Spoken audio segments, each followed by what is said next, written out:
Abyste věděli, takový motýl náhodou existuje. Má asi takovýhle rozpětí, četl jsem to v jednom časopise. Ale soudružka učitelka řekla, to bylo asi aprílové číslo, tak velký motýl neexistuje. Sedně si, máš 5, to je prosím 4. Já nechci vidět to vysvědčení. A Max s Šebestovou šli domů a říkali si, ta soudružka učitelka se s tím zkoušením moc nemazlí.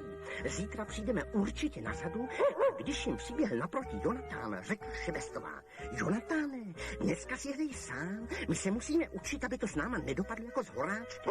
Jenže v tom je zastavila paní Vidrová a hned začala. Děti, vy máte zlaté srdce, to je o vás známo, vy mi jistě pomůžete. A když se Max s Šebestovou ptali, oč jako jde, řekla, že potřebuje hlídat Petříčka, protože musí k zubařce a doopravně pro kočárek a Mach řekl, no jo, paní Vidrová, my bychom rádi, ale musíme se učit, vy za nás k tabuli nepůjdete.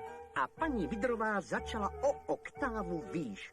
Vy jste přece takový rozumní školáci, učit se můžete i tak, Petříček bude hájat.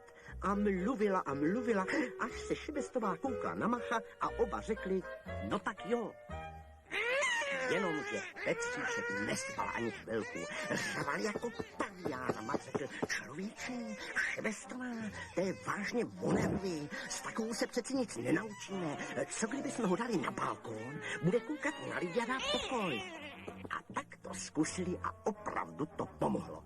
Petříček dal pokoj a oni se mohli učit. Jenomže když Šebestová náhodou zvedla hlavu, měla co dělat, aby zabránila katastrofě, načež řekla. Tak to ne, Machu, to by nešlo. Nezapomeň, že jsme v 6. patře. Ale Mach se koukl do čela. Člověče, Šebestová, já mám bezvadný nápad. To chce křídla. Když slítne, přistane hladce na trávníku a vytáhl sluchátko a v tu ránu měl Petříček křídla, jak Ota Kárek Feniklový. A Mach s Šebestovou se zabrali do učení, věděli, že teď už se nemůže nic stát, jenomže když Šebestová zvedla náhodou oči, viděla Petříčky, jak mizí kamsi do daleka. A Šebestová brala schody pod střech a volala, proboha,